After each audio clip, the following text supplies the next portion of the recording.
Les étudiants de l'ESAM, pour leur part, viennent de visiter la maison Georges Raouri qui abrite Gabon Première et Radio Gabon, le fonctionnement de ces deux entités au centre de la curiosité des apprenants. Andy Tungi et Gérard Magnagnan pour les détails. Les métiers de l'audiovisuel, encore convoités par cette fourchette d'étudiants de l'École supérieure des arts et métiers ESAM. En visite dans l'enceinte de la télévision nationale, après les civilités présentées au directeur technique, ces étudiants ont pu découvrir les éléments indispensables que doit avoir une chaîne de télévision qui obéit aux normes internationales. Ici, dans le plus grand studio de Gabon Première, le technicien fait une présentation générale de tout ce qui est autour et tout de suite, les stylos s'agitent, l'échange devient interactif. Comment vous fonctionnez souvent quand il y a des coupures?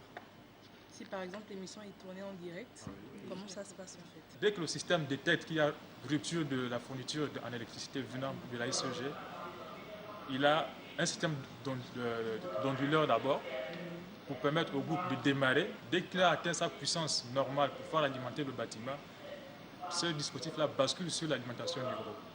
Donc on a un système d'alimentation secours. Bien comprendre les explications données par les pratiquants des métiers de la télévision serait un atout pour ces hommes et femmes des médias en devenir.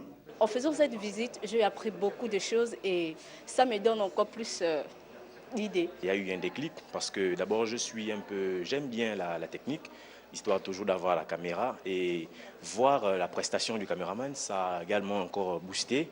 La salle de réalisation du journal télévisé, baptisé Vicos Ekondo, grand artiste culturel gabonais, investi par les étudiants des SAM qui voulaient à tout prix connaître ce studio. Il faut apprendre à ces jeunes le comportement sur le terrain, la psychologie, le stress. Lorsque vous passez présenter un journal, qu'est-ce qu'on ressent par rapport à l'entité qu'on leur représente, par rapport à la ligne éditoriale.